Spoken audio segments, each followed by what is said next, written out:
Lori, are we ready? We are ready. Okay. Good evening, everyone. It is Wednesday, June 10th, 2026, and the time is approximately 6:30. My name is Phil McLaughlin. I am the hearing officer designee at the hearing for the Montgomery County Department of Transportation for the Cheltenham Drive Bikeway project in downtown Bethesda.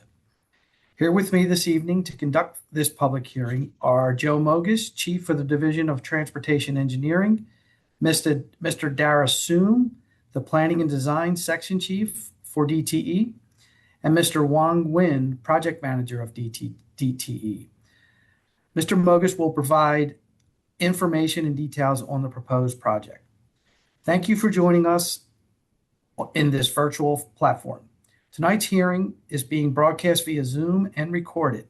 A link to the recording will be posted on the project website within 24 hours after tonight's hearing. The link to the project webpage is provided by scanning the QR code at the top of the chat. Please note that your video camera is turned off by default this evening. This is to reduce the bandwidth of the meeting and maximize technical efficiency. We request that you do not turn on your camera during the hearing. Likewise, your microphones have been muted. Once the testimony portion of the hearing begins, those who wish to testify can raise their hand and you will be called on and unmuted when it is your turn to speak. If you're joining us via telephone only, you may raise your hand by pressing *9 on the telephone keypad. Please wait until the testimony portion of this hearing to raise your hand. You may raise your hand at any time during the testimony portion of the hearing. We will call on you to provide your oral testimony when it is your turn to speak. Written testimony and comments may also be submitted and will be considered on the same weight as oral testimony. Following the testimony portion of this hearing, we will hold a question and answer session if time allows. Please reserve all questions until after the testimony portion of this hearing. During the Q&A session, you may raise your hand and ask a question. Alternatively, you may type your question in the chat box at any time during tonight's hearing by clicking on the chat icon at the bottom of your screen. Tonight's hearing is being held pursuant to Section 49-53 of the Montgomery County Code. The purpose of the public hearing is to obtain resident testimony on the project's design. Your testimony should focus entirely on the project under discussion. All interested persons are entitled to be heard at this meeting. However, the testimony portion of the hearing is not a forum for dialogue, questions and answers, or cross-examination. Please direct your remarks to the specific project that is the subject of this hearing. If comments stray into areas unrelated to the project, I will ask you to refocus them. Following conclusion of this public hearing, the record will remain open for 1 month to allow any person who was unable to attend to have their testimony included in the public record and to be fully considered. The official closing date by which all written testimony must be received is Friday, July 10th at 6:30 p.m. Submissions should be provided by the online comment form on the project website, which can be accessed by scanning the QR code shown on the screen, or by email to Wang Win, whose email is shown by the close of the hearing record. Please be sure your name and property address on your include your name and property address on your submission. Written submissions will be considered with the same weight as oral testimony. After the hearing is concluded and the record is officially closed, I, as the hearing officer, will review and weigh all the information submitted into the public record and make a recommendation to the Director of Montgomery County Department of Transportation, Chris Conklin, for his decision regarding the final detailed design of the project. And now, to discuss the Cheltenham Drive Bikeway project, Mr. Joe Mogus. Good evening, Mr. McLaughlin. Ladies and gentlemen, I am Joseph Mogus with Montgomery County Department of Transportation, Division of Transportation Engineering. The subject of this evening's public hearing is to consider a proposal to construct separated bike lanes along Norfolk Avenue and Cheltenham Drive in downtown Bethesda. For your convenience, we have posted a few displays that aid in visualizing this project and can be downloaded from the project webpage. We will review them as I describe the project. Display A is the project vicinity map, and the blue line represents the project limits. It spans along Norfolk Avenue from Woodmont Avenue to Maryland 355 Wisconsin Avenue, then continues along Cheltenham Drive from Maryland 355 Wisconsin Avenue to the roundabout at Tilbury Street. From here, the project heads southbound along Tilbury Street and terminates at Sleaford Road. The next two slides provide a simplified plan view of the design. For tonight's presentation, we will use close-up images of the simplified plan as I highlight several key features. Display B1 shows a segment of the project along Norfolk Avenue from Woodmont Avenue to Maryland 355 Wisconsin Avenue. Starting at the intersection of Norfolk Avenue and Woodmont Avenue, pedestrian crosswalk markings will be restriped. Green bikeway markings and bike boxes will also be added on the south, west, and north legs. Norfolk Avenue will remain as a single travel lane in each direction. Separated bike lanes spanning the entire block are proposed on both sides of the roadway.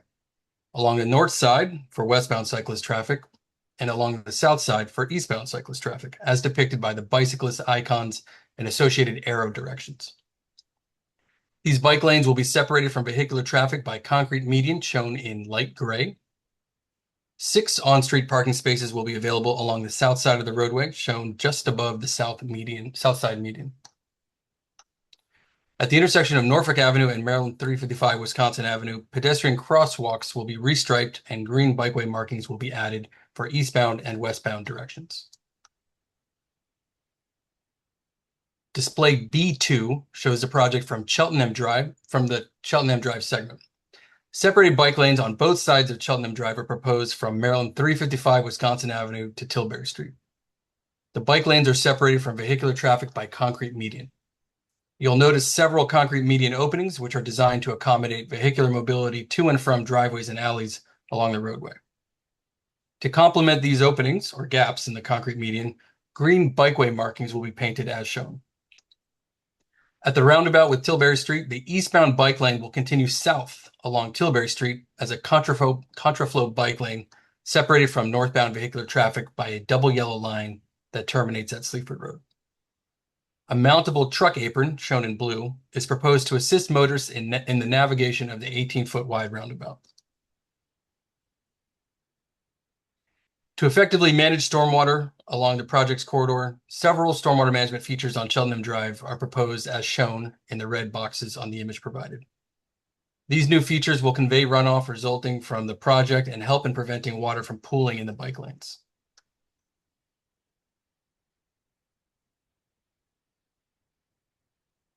Display C1 shows the typical section of Norfolk Avenue. Presently, the roadway is configured as 16-foot wide travel lanes in each direction, with 8-foot wide on-street parking on either side. Cyclists who wish to travel in this segment must share the travel lane with motorists or ride on the sidewalk. In the proposed design, the roadway will have 11-foot wide travel lanes in both directions and 8-foot wide on-street parking on the south side. Cyclists will have 6-foot wide dedicated bike lanes separated from vehicular traffic by a 2.5-foot wide concrete median on the north side and a 3.5-foot wide concrete median on the south side. Display C2 shows the typical section of Cheltenham Drive. Presently, the roadway is configured as 12-foot wide through travel lanes in each direction, with a 12-foot wide westbound left turn lane and a 12-foot wide on-street parking on the south side. Though not indicated by pavement markings, cyclists can share the road with motorists. In the proposed design, the roadway will have a 10.5-foot wide westbound through lane, a 13-foot wide eastbound through lane, and a 7.5-foot wide on-street parking or lay-by on the south side. Cyclists will have 6-foot wide dedicated bike lanes separated from vehicular traffic by a 2.5-foot wide concrete median on both sides of the roadway. Since the public meeting on March 27, 2025, MCDOT noted all inquiries and suggestions from the community. To address the comments from the community, the following changes have been incorporated in the current 70% design. At the intersection of Norfolk Avenue and Maryland 355 Wisconsin Avenue, the pedestrian island on the southwest corner has had its width reduced from 13.5 feet wide to 12.5 feet wide to allow more space for through and right-turning vehicular movements. Its length has also been extended, giving more room for wheelchair accessibility. Along Cheltenham Drive, the existing dedicated westbound left turn lane will no longer be necessary, as we will be applying side street signal split phasing. Side street split phasing essentially means that when westbound Cheltenham Drive receives the green signal indication, all westbound movements may proceed with no conflicting movements. As a result, no secondary movement storage will be needed. The elimination of the dedicated westbound left turn lane allows for the following changes. On the north side of the roadway, in front of the Cheltenham Drive Urban Park, there is now sufficient space to include a dedicated bike lane for the westbound direction. On the south side of the roadway, the concrete island and bikeway median adjacent to Chevy Chase Acura have also had their widths reduced to better accommodate vehicles that need to use these parking spaces. Moving further east, where Cheltenham Drive approaches Tilbury Street, the previously proposed curb will now have a slightly gentler curb radius, followed by a mountable truck apron to assist motorists in navigating the roundabout. The project's feasibility study was conducted in 2020. For the feasibility study, we, MCDOT, reviewed the existing condition, explored various quantitative measures, and analyzed different alternatives for the bike lane's design. Public engagement also took place during the planning study period from February 2021 to December 2021. Throughout the planning study, MCDOT coordinated with Montgomery County Bicycle Action Group, or MCBAG, commercial property owners and employees, and the Montgomery County Park and Planning Commission. A report was published in 2022 and can be viewed on the web by scanning the QR code on this screen. The feasibility study evaluated 5 alternatives for bikeway facilities that could be installed on Cheltenham Drive. These alternatives are conventional bike lanes, one-way separated bike lanes, narrow two-way separated bike lanes, wide two-way separated bike lanes, and raised two-way separated bike lanes. The first alternative is the conventional bike lanes. The main advantage of this facility type is that it will cost the least. The most significant disadvantage is that without physical separation, the bike lanes will not be as safe nor as comfortable to use. Because of this, except for experienced riders, most will not use this facility. Also, there is a high likelihood that vehicles will park in the bike lanes, obstructing cyclist paths and creating additional hazards. The second option is one-way separated bike lanes on each side of the road. With this type of bike facility, cyclists will be much safer with the concrete median separating vehicular traffic. As a result, it will provide a higher level of comfort for those who wish to use the bike lanes. However, to effectively implement this type of bikeway, approximately 7 of the existing parking spaces along the corridor will be lost. There will be some conflict between the existing driveways and the proposed bike lane. The cost of construction will also be higher than conventional bike lanes. The next 3 alternatives evaluated two-way separated bike lanes along the north side of the roadway. As such, they share many similar characteristics with a few minor differences. To learn the details of these differences, please refer to the feasibility studies page for the report.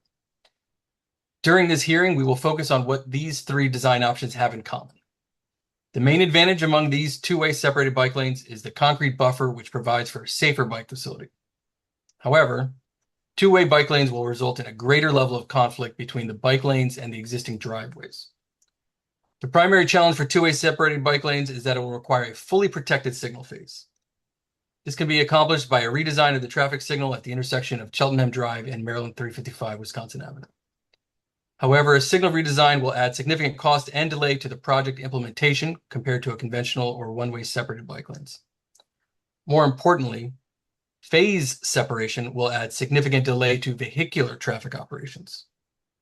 To put it simply, all conflicting vehicular movements must be stopped during a green bike signal indication. In this case, that would mean that the entire intersection would effectively be in a stop condition whenever the bike lanes receive a green signal. The project team conducted an online survey in October 2020. The purpose of the survey was to rank each of the proposed bikeway facility alternatives based on the community's preference. The survey results showed that residents found one-way separated bike lanes to be the most desired alternative. This project is recommended by the Bicycle Master Plan and Bethesda Downtown Plan.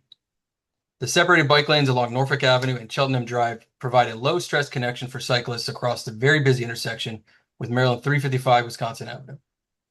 The project was also supported by the Planning Board during its mandatory referral hearing held on December 11th, 2025.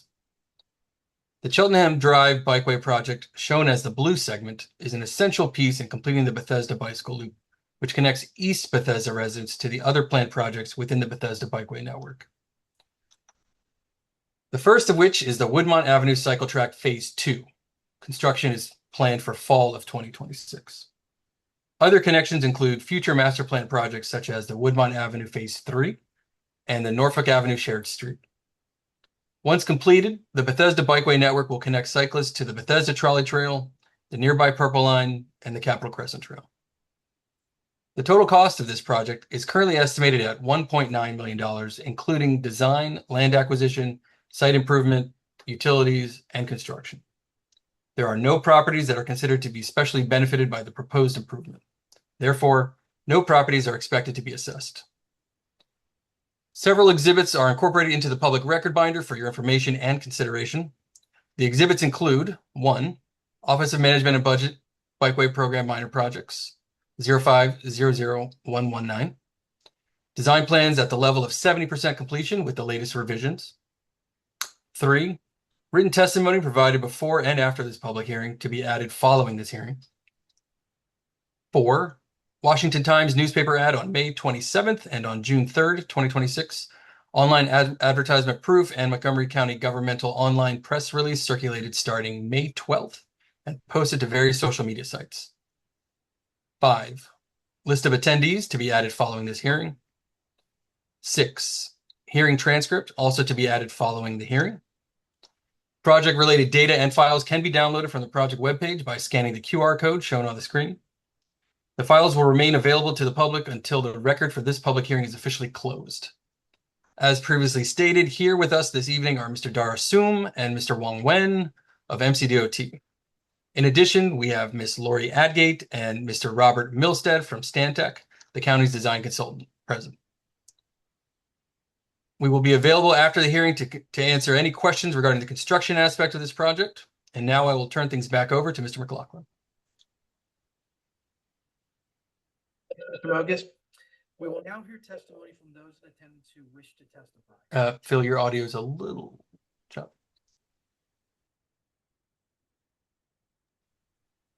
Just try one more time. Now. Yeah, you're good. Okay. I apologize. Thanks, Joe. We will now hear testimony from those in attendance who wish to testify. Please reserve all questions for the Q&A session after the testimony portion of this hearing.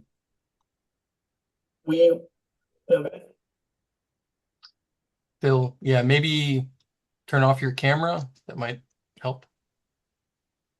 How's that? Get closer to the microphone. Any better now? Any better? A little bit. Maybe just shout. All right, let me shout. Okay. Please reserve all questions for the Q&A session after the testimony portion of this hearing. We will begin with those who have pre-registered to testify. If you did not register to testify but changed your mind anytime during this hearing, please raise your hand. Attendees will be invited to speak in the order in which your hands were raised. If you join tonight's hearing by phone, you may dial *9 from your telephone keypad to raise your hand and *6 to unmute yourself once invited to speak. Please clearly provide your name and address for the record before beginning your testimony. Lori Main, our host for the evening, will announce the speakers. That concludes. All right. Thanks, Lori. Yes. All right. Thank you, everyone. First up, we will start with those who pre-registered to testify. Aaron Katz, can you please unmute yourself? Yes, I can. Thank you for allowing me to speak. My name is Aaron Katz. I'm a resident of East Bethesda. I live at 4607 Maple Avenue.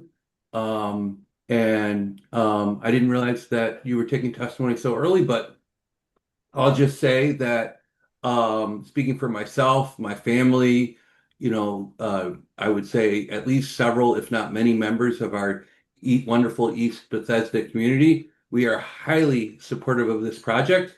Thank you so much for that comprehensive presentation.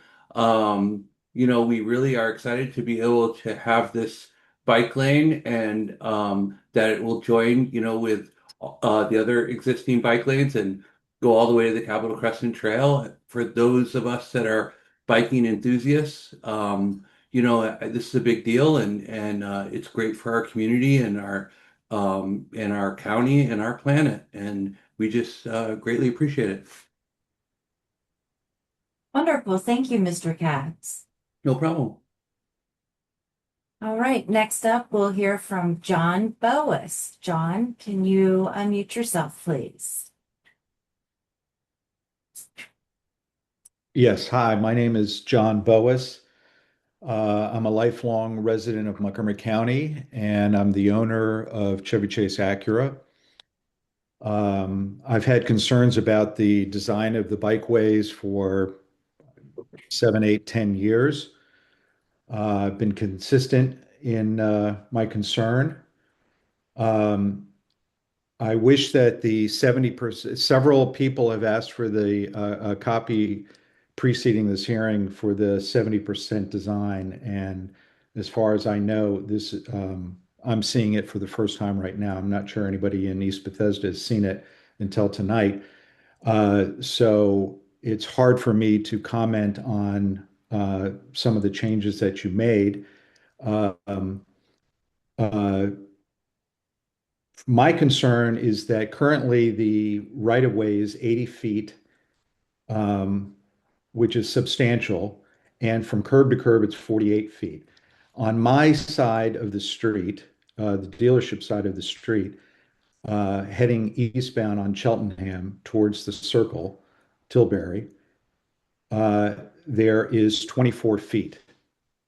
That 24 feet includes about an 8-foot parking lane, an 8-foot through lane, an 8-foot activity lane for activities such as pick up and drop off of customers' cars, uh, tow trucks, delivery trucks such as UPS, and so forth. And then adjacent to the activity lane is an eastbound lane that's so you can navigate around if there's any activity such as a delivery truck or a customer pickup or drop off, a tow truck, a moving van, and so forth. There's enough space to safely circulate around that activity. The concern that I had with the previous design was that that 24 feet was going to go down to about 11 feet. And at 11 feet, it was no longer possible for that activity that supports my business, CVS, the new apartment building that's getting built, the Bethesda Theater, as well as the Whitney apartment buildings. The Bethesda Theater has buses that unload in the alley that is accessed by Cheltenham. The moving vans are common in the alley that's behind the dealership and near the Whitney.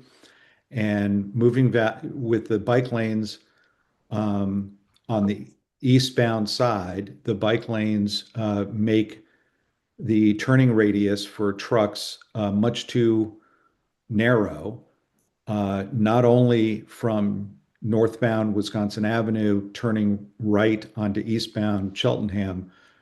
That's a very difficult intersection to navigate with a truck. And, currently, right now, it works fine, but with the addition of the bike lanes, especially on both sides of the street, the trucks will have a difficult time making that sharp turn, right-hand turn, without crossing the double yellow line and going into oncoming traffic. That's a condition that doesn't exist right now. It's safe, but with the bike lanes, it becomes unsafe. And then continuing down Cheltenham, trying to make the right-hand turn into past the bike lanes onto the service alley, with moving vans, delivery trucks, traffic from the dealership, makes it very difficult to make that turn. The same thing happens with CVS, where they have delivery trucks that back into their loading dock on the in the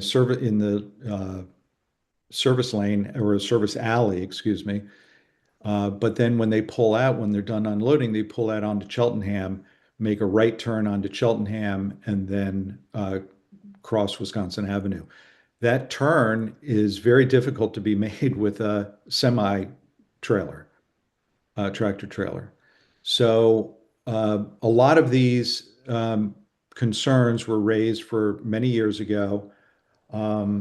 It looks to me just at a glance that the 70% design um, uh, is reflective of some of the concerns that have been raised by myself, other businesses, other residents, East Bethesda Citizens Association, and we'll have to look at it a little bit closer. But one thing that I have always been advocating for months, if not years, is the possibility of looking into side paths on the 16-foot sidewalks, where the 16-foot sidewalks exist right now on both sides. It seems to me that it would be a lot less expensive and it would be zero conflict with how this block is being used right now. Plenty of space with that 16 feet to accommodate pedestrians, bicyclists, as well as some landscaping with some new trees. So I would urge that the people that are looking into this design, I would urge them to take a look at side paths as another alternative. And I think if you were to do side paths on both sides of the street, I think you would find that almost most of the opposition would go away. But thank you for the opportunity to speak, and I look forward to looking at this more closely. Thank you. Thank you, Mr. Bowis. Next, we'll hear from Bob Dalrymple. Bob, can you unmute yourself? Yes, good evening. My name is Bob Dalrymple. I'm an attorney with the law firm of Selzer Gervich in Bethesda. And I signed up representing Chevy Chase Acura and John Boas, not knowing whether John would be able to attend the hearing, but he obviously has attended and delivered his testimony, and I wholeheartedly agree with what he said. So I'll just be very brief. We have been looking at this for a long time, and Chevy Chase Acura is the oldest operating business in downtown Bethesda. And the damage that this proposed 70% design improvement would have on that operating business would be troubling and disappointing and disrespectful. This has had tremendous community input along the way, and we've worked with members of the East Bethesda Citizens Association, and we know that there are a lot of questions and concerns about the county spending this amount of taxpayer money on what is, to us, very unnecessary. Cheltenham especially is a very low volume, low speed roadway. I think implementing the separated one-way bike lanes and needing to accommodate all of the curb cuts, all within this very short section of roadway, is pretty much nonsensical. It just doesn't register to me to be an improvement that the public should be spending money on at a time when school budgets are tight and just county funds in general are tight and taxes are raising. And I would just urge Montgomery County DOT to maybe take a more sensible approach towards this and evaluate the cost benefit, because I think it's a pretty easy decision that this is just not now, at least. This is just not worthy of spending taxpayer dollars. Thank you. Thank you, Mr. Dalrymple. Next, we will hear from Amanda Farber. Can you unmute yourself, Amanda? Hi, yes. Can you hear me okay? I can. Hi, I'm Amanda Farber. I am president of the East Bethesda Citizens Association. Appreciate the opportunity to speak tonight. I'm going to talk about some of the concerns that I've heard from the community. But first off, just wanted to say, in general, as a neighborhood association, we very much support improvements for bike and pedestrian safety.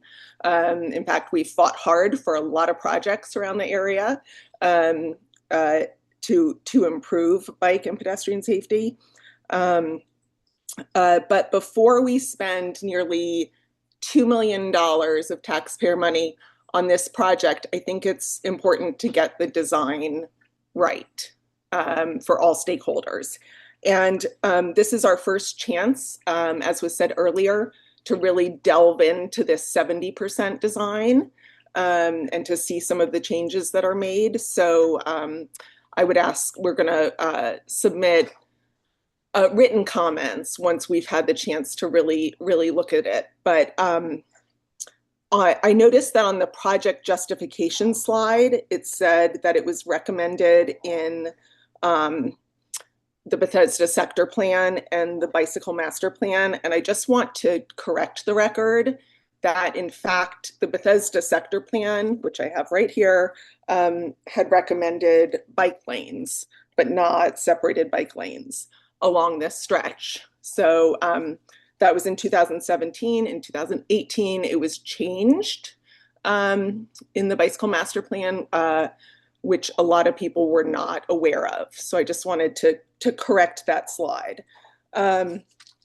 We've asked for a couple questions about the design.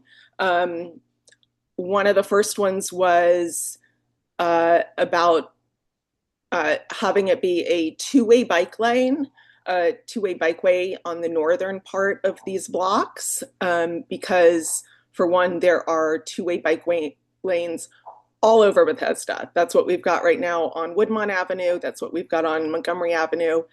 And we were told that one of the reasons would be that SHA does not allow for signaled crossings of Wisconsin Avenue for two-way bike lanes. And yet that's the exact condition that we have on Montgomery Avenue. So we've been asking for clarification of why that design is allowed at that intersection and it wouldn't be allowed per se at this intersection.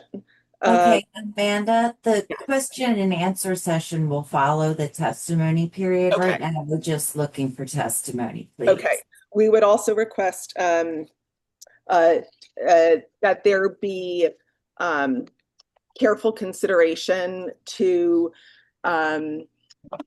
the businesses and the new residents on that block. So we have a new development that's going up, and there's businesses, there's Tasty Diner, there's Reds, there's Chevy Chase Acura, and they all receive deliveries and pickups, drop-offs. And so we would like to see that indicated in the design as to where those will occur, especially considering now that on Wisconsin Avenue, we have, at least for the summer, we're going to have these dedicated bus lanes while Metro is closed. However, there are plans for future BRT, which means that those lanes in the future cannot be counted on for delivery vehicles.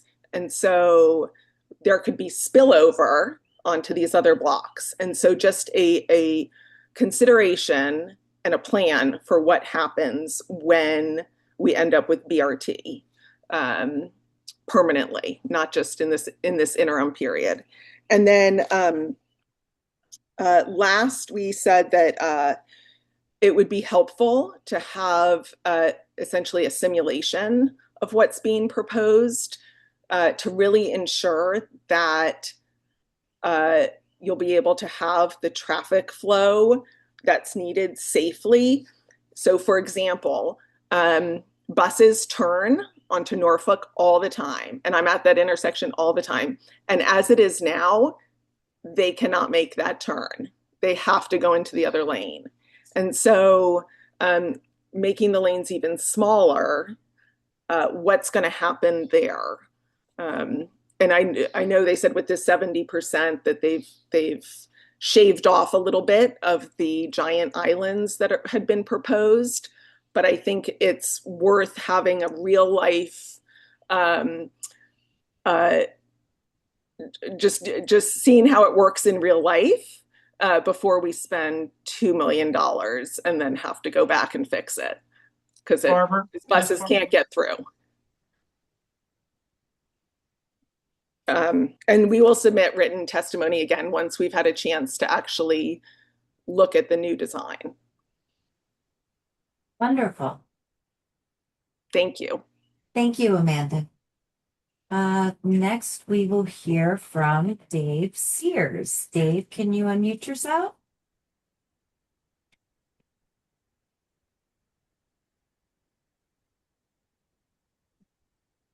Okay, can you hear me? I can. Great. Okay, my name's Dave Sears. I live on Rosedale Avenue in East Bethesda, 4407, if you need the exact address. And it's just a few blocks from the proposed bikeway. I ride my bike through downtown Bethesda at least once a week for various errands. For instance, earlier this week, I rode over to Quartermain Coffee.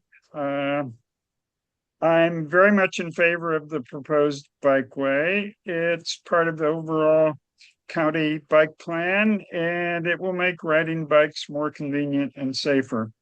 I have the following comment on the two-way bike lane, which is, as Amanda just pointed out, there is a two-way bike lane on Woodmont along the part of Woodmont that's across from the Marriott headquarters.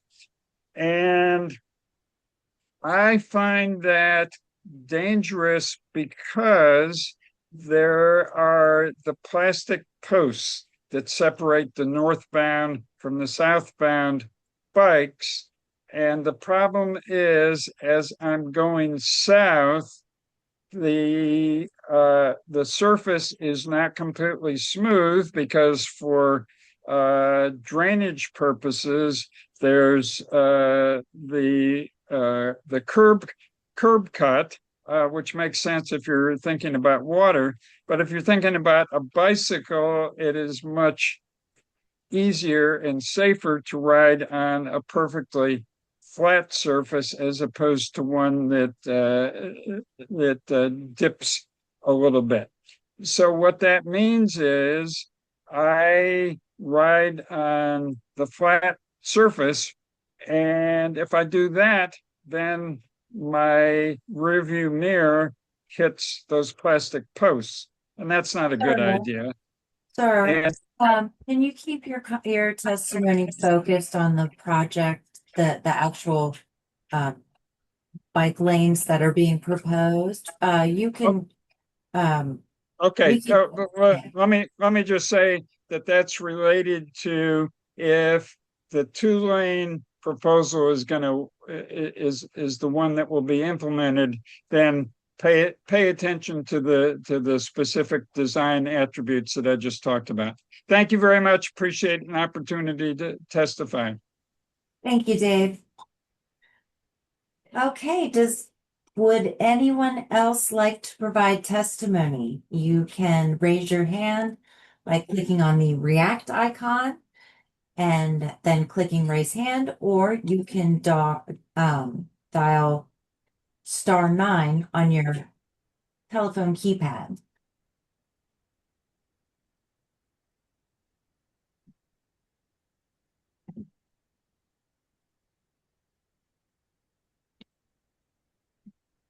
Any more speakers, Lori? I do not have any more speakers.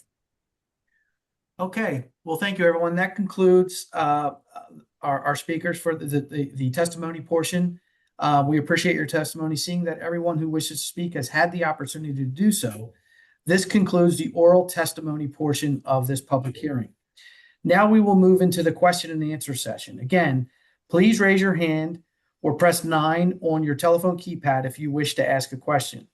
Once invited to speak, please unmute yourself by clicking on the microphone icon at the bottom of your screen or pressing *6 on your telephone keypad. If you are also welcome to type questions in the chat box.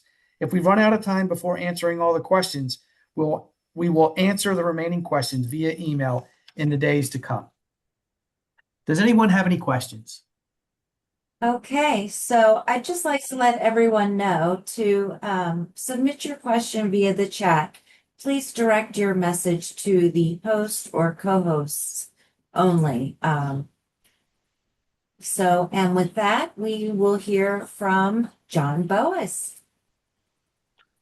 All right, Lori, I'm confused. Am I supposed to ask my question or type my question in, or No, both? no, you can totally ask it. I just was saying that in case anybody was thinking about wanting to put their question in the Got it. chat as Got it. opposed to wanting to speak. Got it. So Got it. Thank you.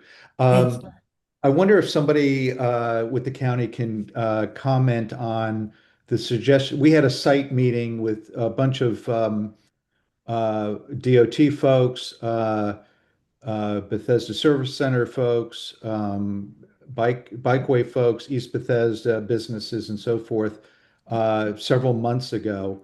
And one of the alternatives that came up in that discussion was the idea of looking into adding side paths where the two 16-foot wide sidewalks exist right now. The county folks, uh, uh, if I remember correctly, they thought it was an interesting idea. Not sure it would work here. We gave examples that were down at the district line that they said, well, that's DC, not Montgomery County. But there are plenty of side paths all over the place. My question is, um, if you guys have looked at side paths and if you've rejected it, why did you reject it? Why is that not a viable option? Because most of the opposition to these bikeways, I believe, I don't want to speak for East Bethesda, but I think we've had enough conversation over the months. I think a lot of the opposition goes away if we put the bike paths on the existing sidewalks. So if anybody wants to take a stab at that, that's great, or you can send me an email. Thank you. For the record, I'm Matt Johnson. I'm the Bikeways coordinator at MCDOT. Hi, Matt. I was not introduced at the beginning, but I have been here since the beginning of the meeting. And I thank everyone for taking the time this evening to come out and share your comments and ask your questions. The answer to this is that having a shared use path requires additional space, just like adding bike lanes does. So, having the bike lanes on the sidewalk would mean moving the curbs and narrowing the road. The area that's currently between the curbs, the roadway, would mean narrowing the roadway and widening the sidewalks. So it does not mean that the road would stay the same width and we would just have bikes on the sidewalk. It would require making the sidewalks wider. Um, Moving the curb is going to require moving the drainage structures, which is something that does not have to happen with separated bike lanes. So that would dramatically increase the cost of the project into the highest category. Um, and then furthermore, in our downtown urban areas, we try to avoid mixing bicycles and pedestrians because of the high volumes of both users. So in a place like downtown Bethesda, we have lots of people who are walking, we have lots of people who want to bike, and mixing those two user groups who move at dramatically different speeds in a downtown area does not work well. In suburban areas and rural areas, shared use paths work very well. But in downtown Bethesda, you don't want people who are coming out of shops walking out in front of someone who's biking at 12 or 13 miles an hour on the quote unquote sidewalk. Um, so in a place like Bethesda, if we were going to have raised bike lanes, we would not want to have them as shared use paths. We would want to have them separate from the pedestrian infrastructure, which would mean we need to have a sidewalk and a bike lane behind the curb. And we have built facilities like that, but it would be expensive and it would require narrowing the roadway. So I don't think it's as simple as just saying, oh, well, we don't have to touch the road. We're going to put the bikes on the sidewalk. That's not really how it would work here. Another issue is that we would need to have a delineation between the bike facility and the pedestrian facility. This is so that someone who is blind, for example, who walks with a seeing eye dog or uses a long white cane, can distinguish where the sidewalk is and where the bike lane is. Typically, when we're designing a facility like this, we want to have at least 2 feet between the sidewalk and the bike facility to provide horizontal separation. It's not mandatory, but there would need to be vertical separation as well so that someone can detect that edge. So at least a 3-inch vertical separation. So there's an example of that in downtown Bethesda, and that is right in front of the Pottery Barn on the southwest corner of Woodmont and Bethesda. We have a section of the Capitol Crescent Trail separated bike lane where the bikes and pedestrians are behind the curb and they're separate from each other, and there is a 3-inch vertical delineation there. We don't actually have room for the horizontal difference in that area, but it does create that separation. It's very tight. In this area, this would probably require removing that parking that we've managed to maintain. We would need a total of, we have a minimum width of 5 feet for the sidewalk and a minimum width, it was a two-way bike lane of 8 feet for the bike lane, plus 2 feet for the buffer between the sidewalk and the bike lane, and 2 feet between the parked cars or the travel lane and the bike lane. So that's it's a lot of space that we would need. And so I don't think that it would actually make it easier to fit this in the corridor. So we appreciate the suggestions, and we're certainly open to looking at those suggestions. I'm not trying to shut it down as like just a non-starter, but I'm just want to present that there are challenges and especially expense that would be related to doing that. Thank you, Matt. Let's see. Next up, we will hear a question from Chuck Sullivan. Chuck, can you unmute yourself? Did I do it? You did. Great. Thanks. Thanks for holding this meeting. I've been listening to everything. I've lived in East Bethesda for 40 years, avid bike rider. I'm all for bike safety. I travel Cheltenham every day in my car more than I do on my bike. So I'm concerned about both. And I'm not sure that this design is taking into unintended consequences on particular problems, which have been talked about by many others who've done testimony today. I can tell you that everyone, I heard someone say, I talked with my neighbors, we all support, I support safe bike paths. We only need one on this block and a half to handle the amount of minimal traffic by pedestrians and bikes be safe, and that would still allow us to keep the rest of the street the way it is, so that we can not have gridlock at Cheltenham and Wisconsin, which will happen if we remove any of the turning lane ability that currently exists. You really have a pretty good system right now. You can make it safer with one more separated bike lane, perhaps on the north side, going in both directions. You do not need 2 bike lanes on this tiny little road. And all of my neighbors agree. So I know I can't speak for others, but I heard someone else speak for others. So I just wanted to make sure that it's understood that this is clearly something that most neighbors are not even aware of. I didn't become aware of this design until maybe 4 months ago. And as soon as I got involved, I went, wow, this is overkill big time. And it's really expensive and not necessary. I want safe bikes. I want a separated bike lane from the traffic, but I don't want to change anything else because it's not needed. And I think it would be great. It'll be safe for bikes, safe for pedestrians, safe for people to use that park, which I'm very involved in as well, and safe for cars to try to make the myriad of turns that have been described here from all the different businesses who have been here for many, many years and deserve to be accommodated. I guess that's all I got to say. All right. Thank you, Chuck. Thank you. Okay, next we have a question from Catherine Blevins. Catherine, can you unmute yourself, please? Thank you.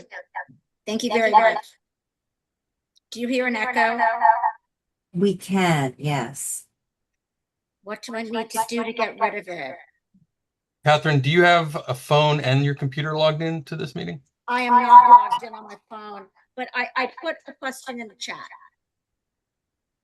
Okay. Yes, I have that, Catherine. So if you can read that, that would be great. Absolutely. I will do that right now.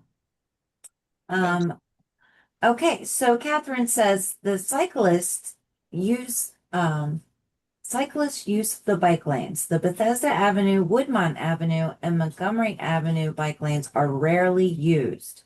Where is the need for bike lanes on low traffic Cheltenham and on a short and busy block of Norfolk Avenue? Thank you. Yeah, thank you for that question, Catherine. Again, this is Matt Johnson from the Bikeways coordinator. What I would say is that currently ridership, as you described on some of our other facilities, is still very low. And what I would note is that we have a very incomplete network and a very young network. So if we look at downtown Bethesda, the Capitol Crescent Surface Trail or the Bethesda Avenue separated bike lanes connects to one of the busiest bike trails in the region at its western end, next to the Pottery Barn. That trail currently goes all the way to Georgetown. It's full of recreational riders, but you don't see very many riders continuing along Bethesda Avenue toward Chevy Chase. And the main reason for that is that that trail basically goes 3 blocks and then dead ends at Elm Street Park. But it's not always going to dead end. In fact, later this year, the Capitol Crescent Trail, at least portions of it between Bethesda and Silver Spring, along with the Purple Line, is going to reopen, and this is going to be a vital connection for that route. So you will see an increase in both cycling and other recreational users, joggers and walkers in that corridor once you can actually get somewhere. On Woodmont Avenue, right now the facility currently runs between Miller Avenue and Montgomery Lane, and then there's a gap, and then it runs from Old Georgetown Road to Norfolk Avenue. That gap is going to be filled. We expect construction to start this year on phase 2 of Woodmont. It'll also be extended south. And then on Montgomery, we're also still building that facility. It doesn't go very far. So the example I like to give people is I think most people in the region have used Metro before. People ride Metro. You can go downtown, you can go to the airport, you can go to sporting events, you can go to Rockville or Silver Spring. There's lots of places you go on the Metro. Back when Metro first opened in 1976, it just went from Rhode Island Avenue to Farragut North. And if that is all we had ever built, I think very few people in Montgomery County would ride it on a regular basis or perhaps have ever ridden it because it wouldn't be very useful. It didn't even go to Montgomery County. But because we built the entire network, you can go lots of places. You can go to Arlington. You can go to College Park. You can go to Fairfax. A lot of these trips may not be the most efficient trip, but they're possible. And so right now we have a bike network that's very much like Metro was when it first opened. It connects in a couple places, in a couple key areas, but it doesn't connect to as an entire network yet. So we're working on that. In terms of this particular facility along Cheltenham and Norfolk, part of this connection is about being able to connect to this low stress network that exists on the west side of Wisconsin Avenue, or that will soon exist on the west side of Wisconsin Avenue, to East Bethesda. And so what this means is that there may be people who are comfortable cyclists who are already comfortable biking on Cheltenham as it is today, and that's fine for them.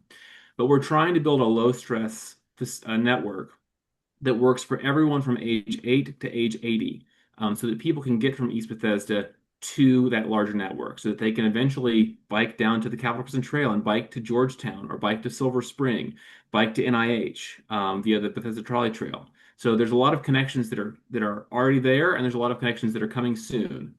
But that's really the answer as to why maybe you're not seeing a lot of bicyclists right now in this network. Is it's still a network that's not very connected and it's very early in its development, but it is growing.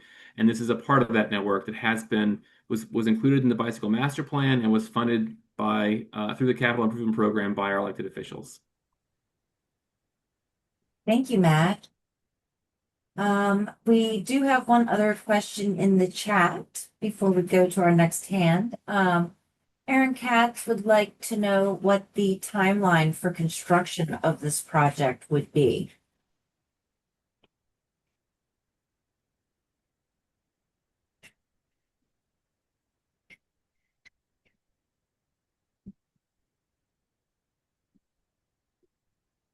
I guess I'll jump in. We are not at the stage to establish any construction schedule at all. We are currently at 70% design. We are in the public hearing phase. So once this phase is concluded and a package is submitted to the director, we will get direction whether we should proceed with the project to final design, at which point we will also be pursuing funds for construction. And then at that stage, we would be able to establish a schedule for that. So currently, we do not have a schedule for construction. All right, thank you, Joe. Next, we have a question from Bob Dalrymple.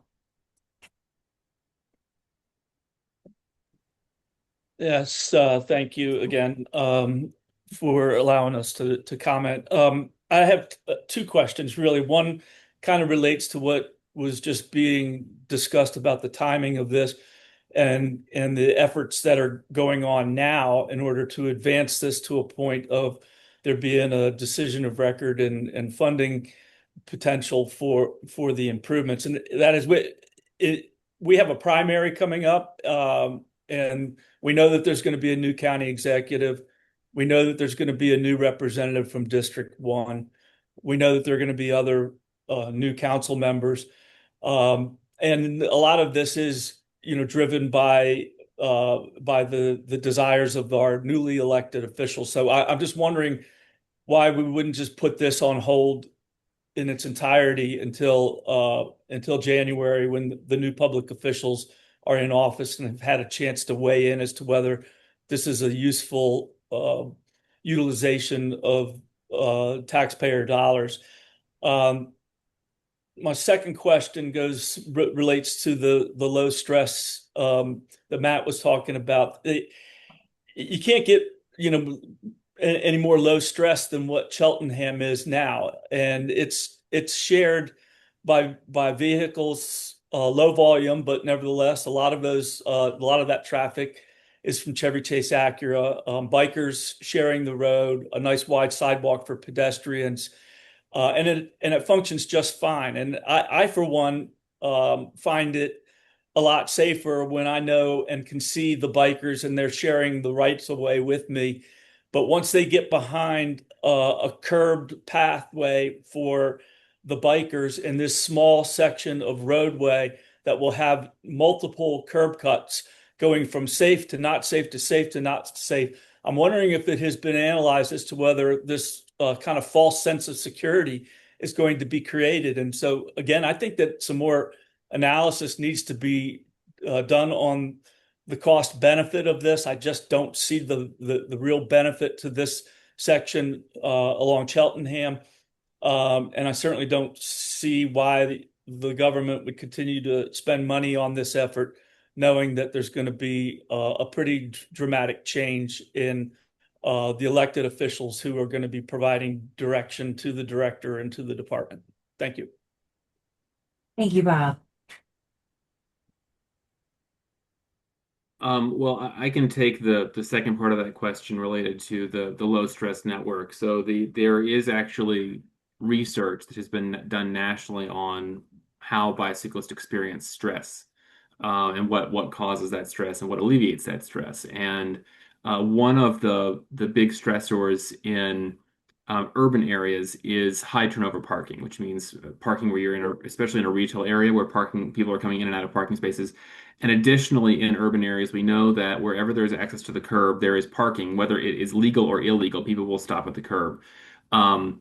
So the only way to provide low stress bike network in an urban area like downtown Bethesda is to separate bicyclists from traffic. Now that may mean a shared use path or a raised bike lane behind the curb. It may mean a curb separated bike lane. But generally speaking, if you're in a high turnover parking area, it's going to be very challenging to provide a truly low stress network. And that stress level is actually defined. You can look in the Bicycle Master Plan. It does a very good job of explaining what that means. But generally, a street like Cheltenham, with no separated bike facilities, would at a minimum have the stress level of moderate, given the turnover of parking and those issues. And a moderate stress level is tolerated by a large part of the population. I would bike on a moderate stress level roadway. I have a fairly high tolerance for stress as a bicyclist myself. But it is not the kind of facility that would be open to someone who is from age 8 to age 80. It's not the kind of place that you would generally let your children ride unsupervised. And there are ways to still provide that protection for turning vehicles through geometry and through signal phasing. So that's what I would say. As for the first question, I don't know if Joe, you want to take that or not, but we in Montgomery County work on a capital improvement program that is a 6-year program. There are elections in Montgomery County every 4 years, which means that we're always working on a capital improvement program that extends beyond the term potentially of the elected officials who are there. And the new elected officials are certainly able to change that through the budget process. But we have projects that take longer than 4 years to deliver. And so, if elections change the consequences, that certainly can happen. But we don't put projects on hold that are moving through the process simply because there's an election happening, because many projects will go through several election cycles before they actually get between design and construction.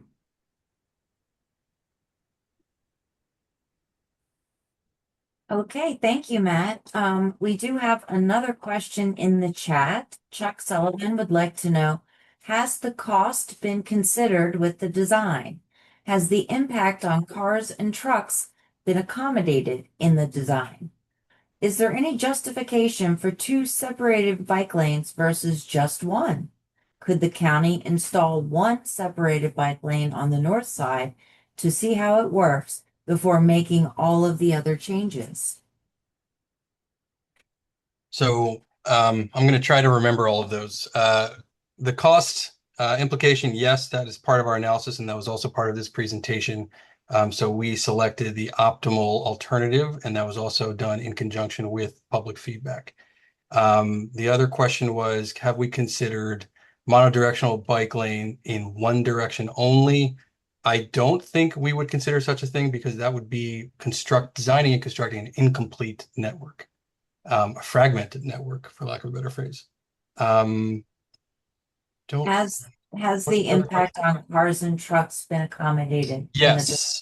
Yes. So that was actually also included in the initial feasibility study and in the public engagement, and it's in that study report. And we also had received feedback from Mr. Bowes and Acura, and we actually did modify the parking spaces fronting that business and converted it to a lay-by in direct response to feedback from that business. So yes, we have heard the feedback, and yes, we have modified the concrete islands, in order to accommodate mobility and the lay-by for deliveries as well.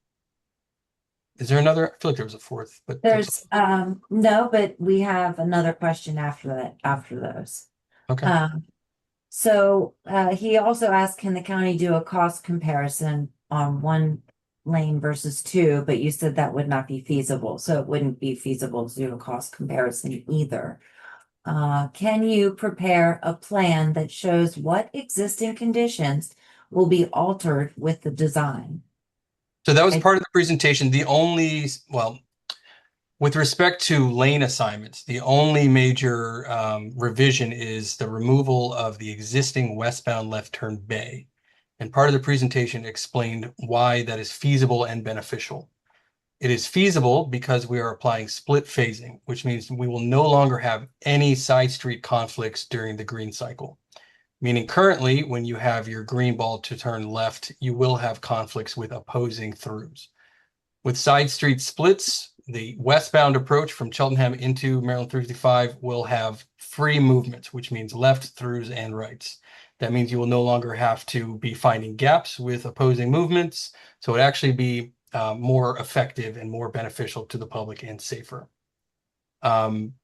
Aside from that, the only other major changes are parking impacts. There's a few parking spaces that will be removed, and the addition of bike lanes.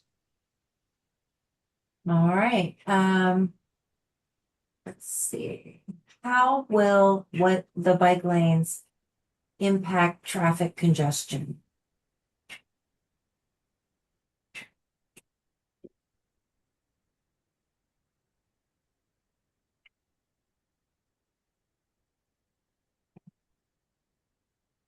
Um, has there been any type of study to note how the bike lanes will impact congestion, traffic? Yes, a traffic impact study has been completed for this project. There is minimal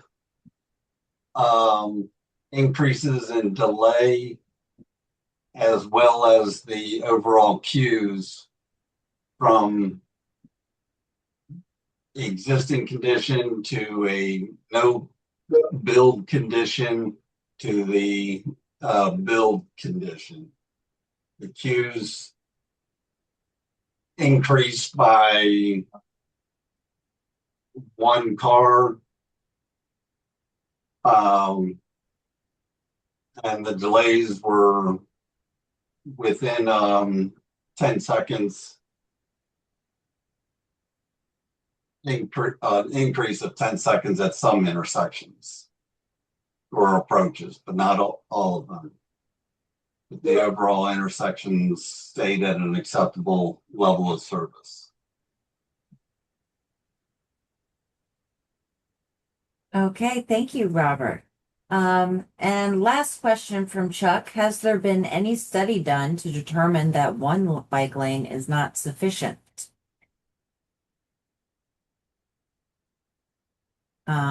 I, Yeah, I think maybe we're not understanding Chuck's question, but um, is and I don't know, Chuck, if you're able to clarify either in the chat or by asking it verbally, but are you asking one two-way bike lane on one side of the street as your one bike lane, or do you mean a one directional bike lane that only goes, let's just say, for example, westbound with no eastbound counterpart? Is that what you're asking?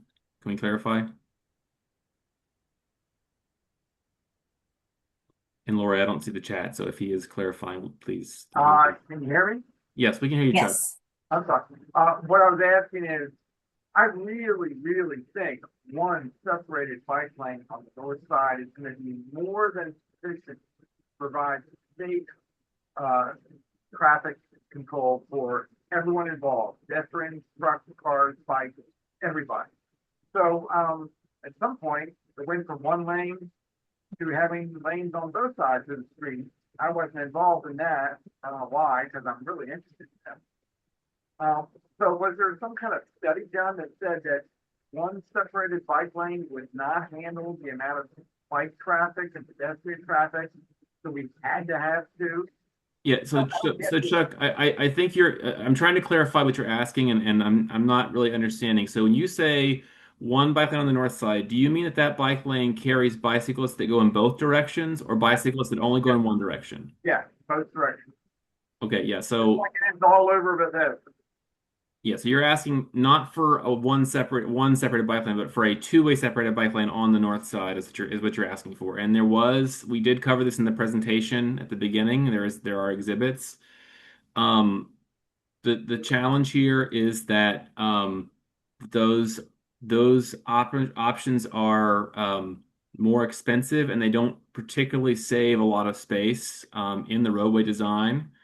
So it's not, for example, it's not sufficient to get additional travel lanes by having two bike lanes on one side of the street versus one on either side.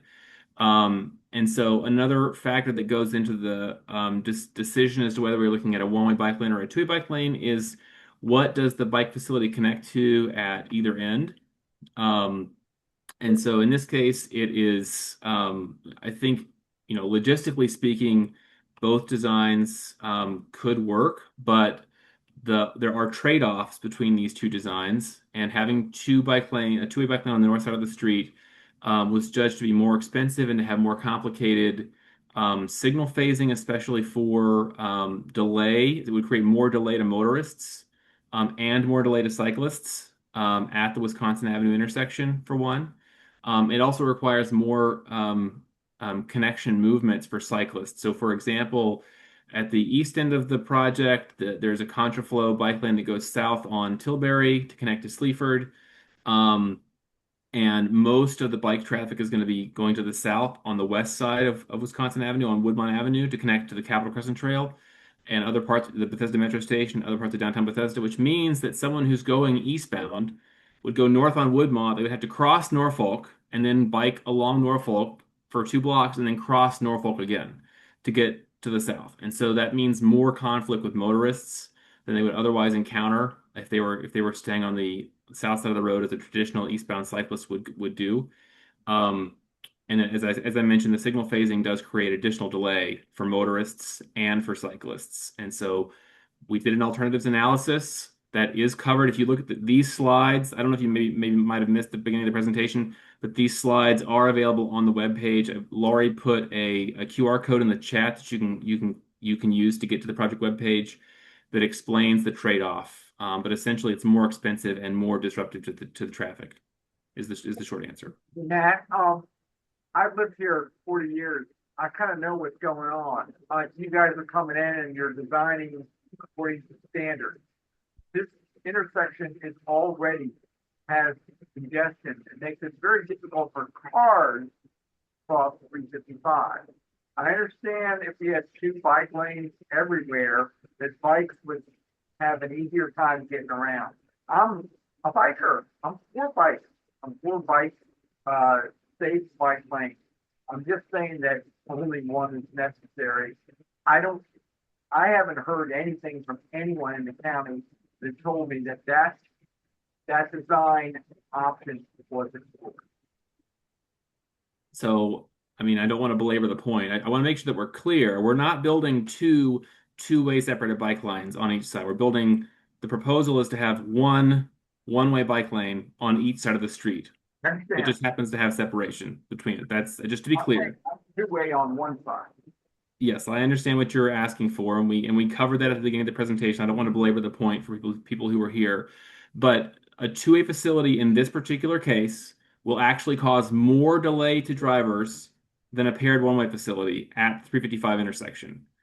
I know your contention is that it will be less disruptive to traffic, but given the signal phase constraints that we'd be required to use, it would create more delay for motorists at the Wisconsin Avenue intersection than a paired one-way facility does.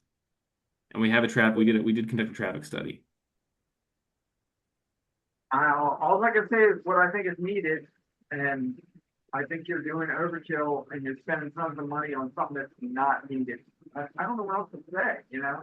I mean, I'm facing this all real life experience. I'm not making this stuff up, you know? I bike here all the time. Thank you, Chuck. Thank you, Chuck. We're in the question and answer session now, but you are welcome to submit written testimony to further describe your concerns. I'll do that. Thank you very much. Thank you. Okay, next we have a question from Amanda Farber. Hi, thank you. Just listening to the discussion about connectivity, and that being a reason given for this. I just want to find out what's happening across the street. So the bicycle network, actually the sector plan originally called for bike lanes along Norfolk Avenue that would take you up to the bike path at Battery Lane Urban Park and onward. It was changed in the bicycle network to just be a shared road. And then you have St. Elmo Avenue, which was supposed to be a shared road, which was changed in the bike network to be a striped bikeway. Those blocks, that St. Elmo block, that Norfolk Avenue block, those are more stressful than this, at least this block of Cheltenham. There's more kids biking on those blocks because it leads directly to Bethesda Elementary. And there's important connections for those blocks. So I want to find out the status of those being implemented, since it seems like that should take priority.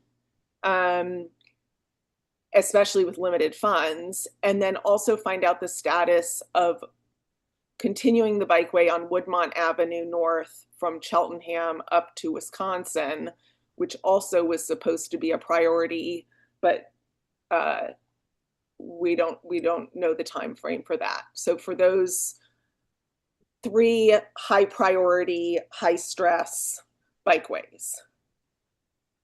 I'm sorry. I want to make sure I got the list there. So you were asking about Woodmont Avenue, Norfolk Avenue, and St. Elmo Avenue. Is that correct? Correct. So for Woodmont Avenue, I mentioned this earlier, but phase 2, we expect to go to construction later this year. That would extend the existing separated bike lanes from Montgomery up to Old Georgetown and upgrade the existing separated bike lanes from Old Georgetown up to Norfolk. It would also extend the project south from Miller Avenue down to Wisconsin Avenue on the south side of downtown Bethesda. So that project we expect to go to construction later this year. Wait, from Cheltenham north to Wisconsin? No, from Cheltenham south to Wisconsin. Okay, so I'm asking about north. Currently, the section north of Cheltenham is not funded. It is listed as one of the highest priority projects in the bicycle master plan, but it has not been funded in the capital improvement program. Yep, okay. But that would connect, if it is ever is funded, it would connect downtown Bethesda up to NIH and provide a better connection to the Bethesda trolley trail. Norfolk Avenue is master planned as a shared street. We did conduct a facility planning study related to that following the closure of the roadway during the pandemic as a streetery. So that facility planning study has been completed, but the project has not been funded in the capital improvement program for further development at this time. And then on St. Elmo, the master plan calls for conventional bike lanes. The lanes here are very wide, so it's easy to accommodate. I know there is a section between Old Georgetown Road and Norfolk Avenue that is likely going to be installed by adjacent development. When that development comes in, they'll stripe the bike lanes. So that's the majority of that section. There's only a small section of St. Elmo, northeast of Norfolk that would still be needing to get the bike lanes, but these are conventional bike lanes and would be relatively cheap to install by the county. So those are the connections that you specifically asked about. Seems like the county should focus on that. I mean, if that's something that's easy and not expensive and is an important part of this connectivity, then go ahead and get that done. The shared street on Norfolk, I mean, that's very important. That's a high stress, high use, high connectivity road. And then continuing it up on Woodmont, like you said, that's been a high priority for a long time, and yet it's not funded at all. So it just So yeah. I would just note that the things that we are programmed in our work program are done by the elected officials. So that's the first piece of the answer, which is that I'm not making a value judgment about which of these is the most important project to build, but the county executive and county council have gone through the budget process and they have actually funded this project, meaning that that process feels that this is a more important project. I'll also note that in the bicycle master plan, there are several tiers. The highest tier is actually what they call programmed, meaning what was already funded in the capital improvement program at the time the bike master plan was adopted. And this project is in that list. It was programmed at the time the bike master plan was adopted. Following that is the highest tier, which includes Woodmont Phase 3 that you mentioned. And then following that, they're numbered tiers 1 through 5. So this is still in keeping with the bike master plan to build this connection. Of course, there's a lot more in the bike master plan than the county has the ability to fund, even over the life of the plan. The bike plan recognizes that. Okay, and then secondly, you said there's a lay-by that will be installed on Cheltenham near Chevy Chase Acura cars. Where will delivery trucks go on that short block between Wisconsin and Woodmont? Because there's a lot of delivery trucks there during the day. Have you talked to the businesses along there about where those trucks can go? Because there's not really more room for them on Woodmont. And like I said, when you got BRT coming on Wisconsin, they won't be able to go there. So is there any way to do a lay-by situation on that block? Hi, this is Lori Agate with Stantec. I'm one of the designers. I'm with the design consultant firm for the county. Um, yeah, as someone mentioned earlier, the volumes, it's low speed, low volume along here. So, midday, if delivery is coming in, it's probably not gonna, cause serious concerns if, a delivery truck is parked in a lane and people have to go around. But we're still evaluating the design. We're looking at those sort of things. So, as the design progresses, we may change things and make sure delivery space is better accommodated. Yeah, I think it's important to look at that. I think it's important to talk to the business owners. Yeah, Huang, I don't know if you have any background information after conversations with some of the business owners.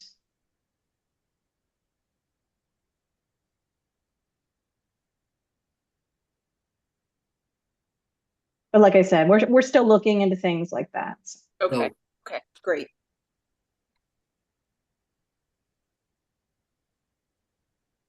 Okay, does anybody else have any questions?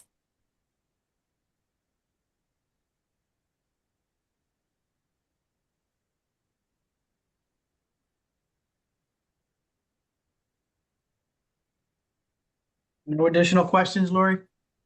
No, Okay, thank you. do have one. We just got one. Hold on one Okay, moment. no problem. We will hear from Mary Rubino. Hi. I just wondered if you could post again the QR code you said to see the plan and the documents presented today, because those of us who missed the beginning and can't access the chat for some reason can't see it. So if you could just post it, make it available somewhere. Yeah. Thank you. That's not there. Thanks. There we go. You're welcome.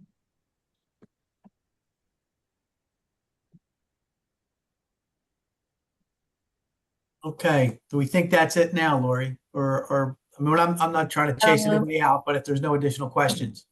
So Chuck Sullivan would like to know how to submit written comments.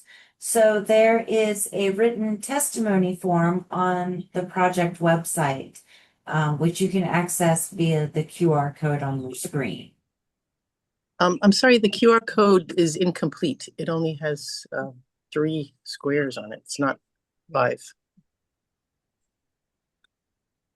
I think it should still work. Let me see, because I've had ones before that only had 3. I'm not getting Yes, it does work. I just does used work. it, and QR codes always have one corner that doesn't have a square. That's how it knows which way is up. Oh, good. Well, that's just not working. I'll just check it again later when I'm not bothering you. I too just tested it and it does work. Great. Yeah. Thank you.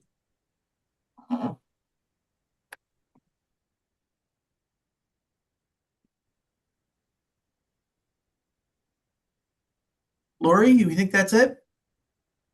I believe that is it. Is there anyone else that's still on the meeting here that has an additional question before we conclude our meeting for this evening?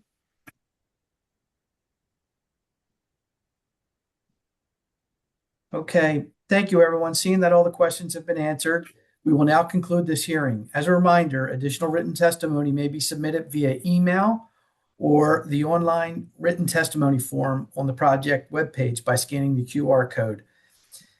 It must be received by the close of this hearing record 1 month from today, on July 10th, 2026 at 6:30 p.m. Submissions sent via email should be sent to Wang Win, HOANG.NGUYEN at montgomerycountymd.gov. Thank you again for joining this evening. We appreciate your participation and thank you for your testimony and questions. The public hearing is now concluded. Have a great night. Thank you.